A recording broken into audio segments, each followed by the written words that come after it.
Ya está con nosotros nuestro próximo invitado, el doctor Rodrigo Solá, quien tiene la ardua responsabilidad de ser presidente del Comité contra la Tortura y la Prevención de los Delitos que se puedan cometer dentro, como le decía, de los servicios penitenciarios o lugares de alojamiento de reclusos en nuestra provincia. ¿Qué tal, doctor? Buenas noches, bienvenido. Gracias por estar acá. Estábamos hablando un poquito de sus antecedentes, ¿no? Teniendo en cuenta su preparación en derechos humanos, ¿qué balance hace de esta responsabilidad que hoy le toca llevar adelante, teniendo en cuenta que ha sido un cargo para el cual usted ha concursado, lo cual no es un cargo político? Efectivamente.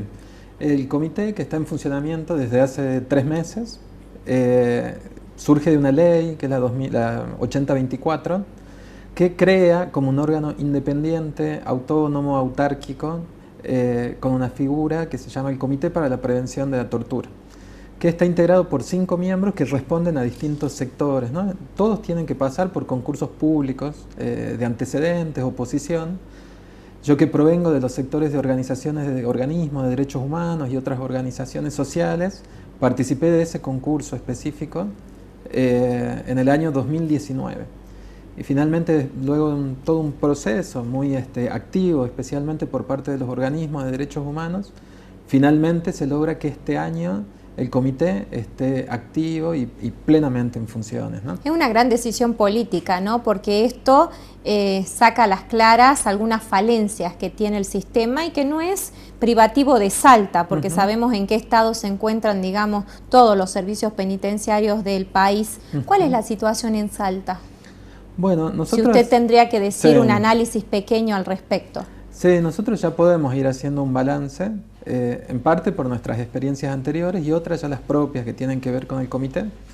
Hay una situación que es crítica desde el punto de la sobrepoblación, el hacinamiento en comisarías y cárceles, que tiene distintas causas, ¿no? Desde una excesiva concesión de prisiones preventivas o falta de acceso a beneficios, que todo eso nosotros lo vamos analizando, pero que confluye todo en este exceso de población en las cárceles, ¿no? Alcaldía, cárceles y comisarías.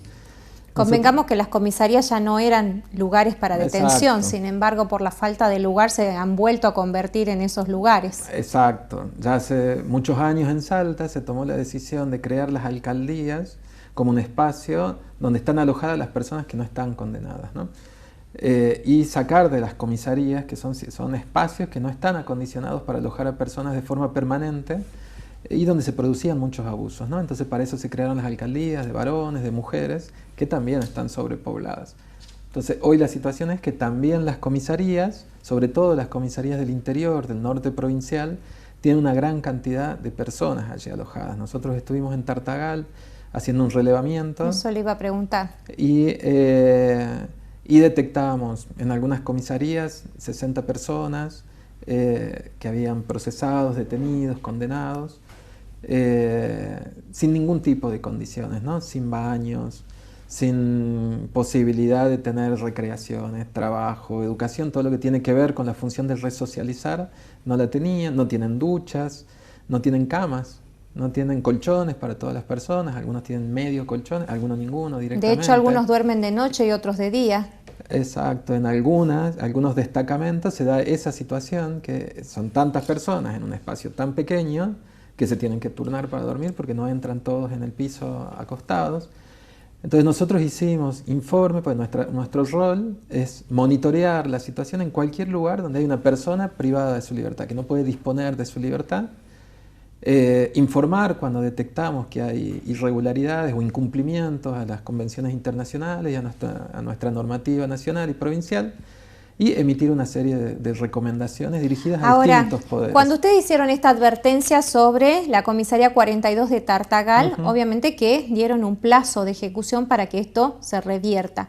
¿Cuál es la respuesta del organismo, en este caso el Ministerio de Seguridad, que debe subsanar la situación? ¿Cómo hace ese organismo si no tiene lugar, si no tiene los recursos? ¿Cuál es la respuesta que le han dado a ustedes? Bueno, nosotros tuvimos respuesta, tanto en lo que hemos ido planteando en la unidad carcelaria 4, que es la de mujeres, algunas cuestiones en la 1 de varones y en estas comisarías en particular. hay respuestas. Que eso Qué es una bueno buena eso. noticia. Sí.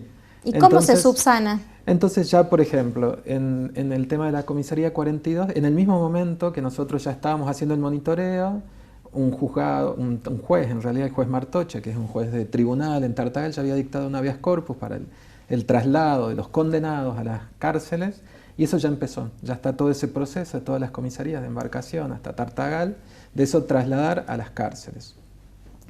Y hay algunas otras cuestiones que nosotros habíamos planteado y que nos van llegando ya las noticias. Por ejemplo, una de las cuestiones que planteábamos es lo que tiene que ver con el régimen de vida dentro de las comisarías, que es diferente al de las cárceles. Entonces, por ejemplo, lo que tiene que ver con visita de familiares, muy limitados. Tenían solamente 15 minutos, una vez por semana. Y hoy ya tenemos noticias que ya está como en las cárceles, 2 veces por semana, y en un rango de 2 horas que se pueden hacer esas visitas, ¿no? Todo eso tiene que ver, digamos, con las condiciones dentro de esos lugares, ¿no? Y en la unidad carcelaria número 4 de mujeres, ¿qué han logrado?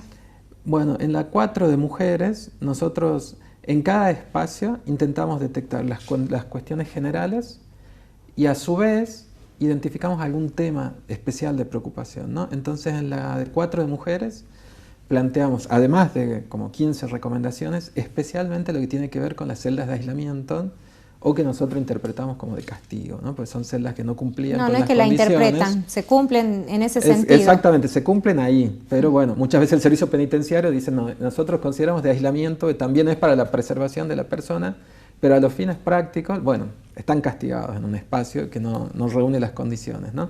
Entonces ya las autoridades del servicio penitenciario nos han anunciado que hay una celda que ya va a dejar de tener esa función, se va a cerrar, y otra que va a tener que ver con otra función, que no va a ser la de castigo. Entonces eso es muy importante. Otra cuestión que nosotros planteamos es la reforma del régimen disciplinario dentro de los servicios penitenciarios, porque todo el sistema está conformado por normas jurídicas que vienen desde la época de la dictadura. Entonces, por ejemplo, la ley del servicio penitenciario es del año 80, no tiene actualización. Y el código de disciplina, si bien tiene una actualización en el 2002, también reproduce todo lo de esa época, ¿no?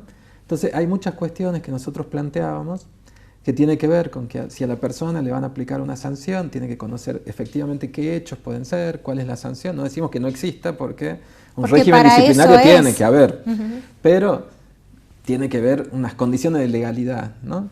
Entonces ya también nos han anunciado que se está trabajando sobre esa reforma, que nos van a compartir a la Corte y otros. Y lo último, y ya me siguen preguntando, también nos han convocado a trabajar, digamos, nosotros ya lo estábamos trabajando en un proyecto de reforma de la ley del servicio penitenciario, y se nos ha convocado también a sumarnos a otro equipo que armó el Ministerio de Seguridad para participar en conjunto, ¿no? Entonces, todo eso nosotros celebramos, nosotros tenemos una posición que es crítica, que es muy dura, pero que a su vez es constructiva. Entonces nosotros tenemos una experticia, entonces nosotros queremos contribuir para la modificación, no es solamente hacer estadística o hacer una crítica, sino que por la modalidad misma del comité, la idea es poder participar en la reestructuración de las políticas públicas, ¿no? Para aliviar todo el sistema. Conocedor de cómo funciona el sistema en todo el país, ¿qué situación tiene Salta comparado a otras provincias del noroeste o si nos vamos un poquito más lejos? Bueno, en este momento hay una crisis a nivel nacional, ¿no? En todo lo que tiene que ver con cárceles en todo el país. Y lo que se plantea a nivel nacional se reproduce en la provincia de Salta, ¿no?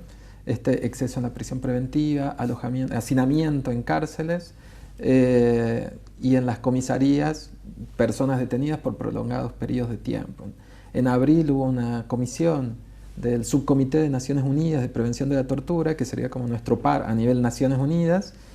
Estuvo 10 días recorriendo distintas provincias, no vino a Salta, pero estuvo en provincias del norte, y hicieron esa misma lectura, ¿no? Entonces ya en su primer comunicado de las principales preocupaciones están esas 3 o 4 que son las que tenemos acá en provincia de Salta, ¿no? ¿A qué se atribuye todo este, digamos, letargo que se ha producido por parte de quienes son gobierno en sus distintas órbitas, llámese quien fuera, para tener estas situaciones?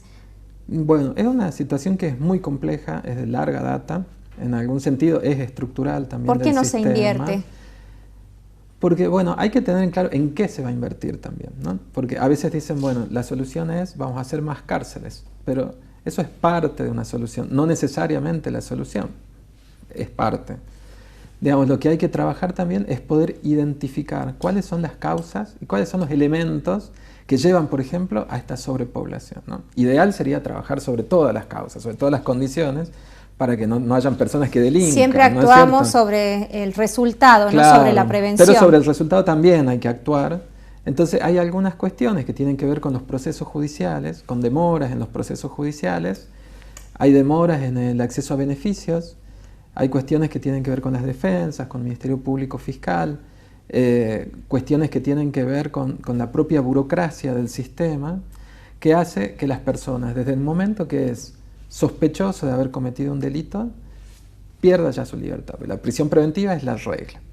Y esa misma persona, si es condenada, atraviesa la totalidad de su condena en cárcel, ¿no? Sin posibilidad de acceder a otros beneficios, ¿no?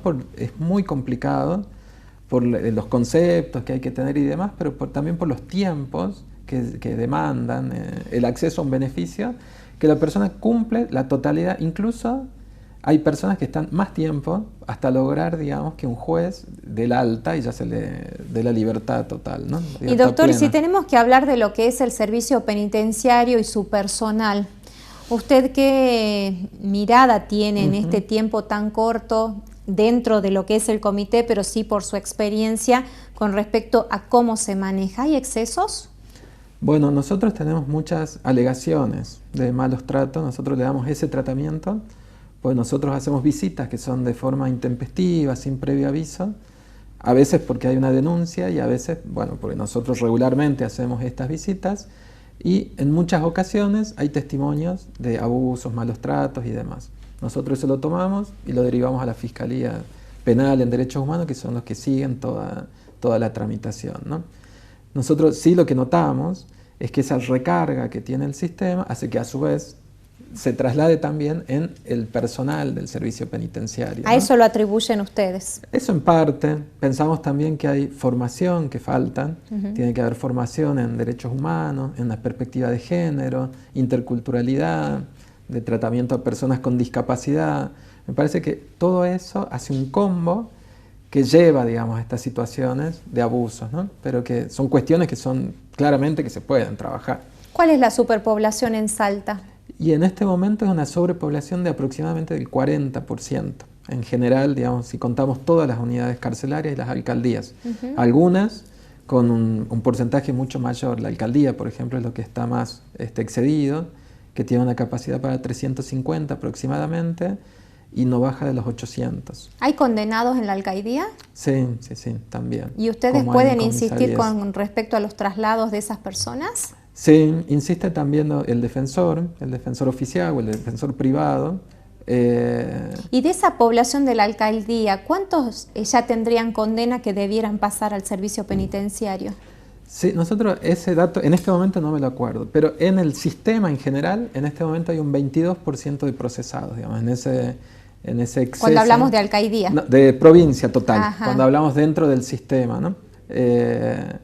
Porque en este momento, digamos, otro de los problemas es la imposibilidad de clasificación, digamos, que cuando uno ingresa en un lugar de encierro, hay una clasificación, de acuerdo al delito que uno cometió, de acuerdo a la condición procesal y demás. Eso no existe en este momento, justamente por la sobrepoblación. Entonces conviven en comisaría, alcaldía o cárcel, procesados y condenados, porque en las cárceles también hay procesados, personas que están esperando condena. Ahora, doctor, ¿esto es una cuestión de voluntarismo poder modificar estas irregularidades o solo se puede sustentar y modificar con la inversión? No, yo más que voluntarismo, yo hablaría de voluntad política, ¿no? De tomar el tema y resolverlo seriamente, ¿no? Involucrar a distintos actores. Nosotros estamos planteando una mesa de trabajo, ¿no? Una mesa de conversación y demás, que también es importante. Sí, porque si no nos quedamos en el diálogo. Una mesa de trabajo efectiva, ¿no? De comenzar, que nos planteemos metas, que planteemos el análisis caso por caso y que a la par de que vayamos intentando resolver algunos casos particulares, podamos identificar dónde están las brechas, dónde son los obstáculos digamos, que confluyen, digamos, en esta sobrepoblación, ¿no? Entonces ya hemos Pero tenido... evidentemente una mirada crítica logra corregir Sí, a claro. corto plazo cuestiones como las que usted ha marcado y que indudablemente en el transcurrir del tiempo se notarán beneficios justamente sí. para que las cárceles puedan realmente reinsertar esa población, porque si no tenemos, No se puede. tenemos cárceles que expulsan personas más dolidas en su situación, como así también que vuelven a delinquir, entonces no tienen sentido. Exacto, sí, sí. En Argentina las cárceles,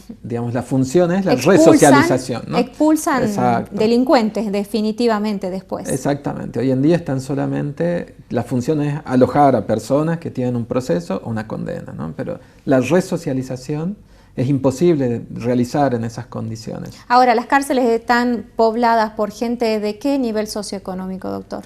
Bueno, principalmente nosotros vemos de los estratos más bajos, ¿no? ¿Y usted a qué atribuye eso? Bueno, nosotros somos esto hay muchos análisis, ¿no? Pero también desde una perspectiva de derechos humanos, nosotros vivimos una sociedad que es clasista principalmente. Digamos, hay una matriz contra la que se lucha, que es racista, es clasista, es patriarcal, ¿no? Entonces, nosotros vemos que los que están en estos colectivos considerados más vulnerabilizados y a los que se les suman distintas condiciones, para los que hay castigo, pareciera, ¿no? Claro, ante la posibilidad hay otros que de no tener un conflicto castigo. con la ley, tienen un castigo efectivo. Y hay otros sectores sociales que no lo tienen. Y otros sectores que no lo tienen en esas condiciones al menos, ¿no? Quizás lo pueden tener, pero no en esas condiciones.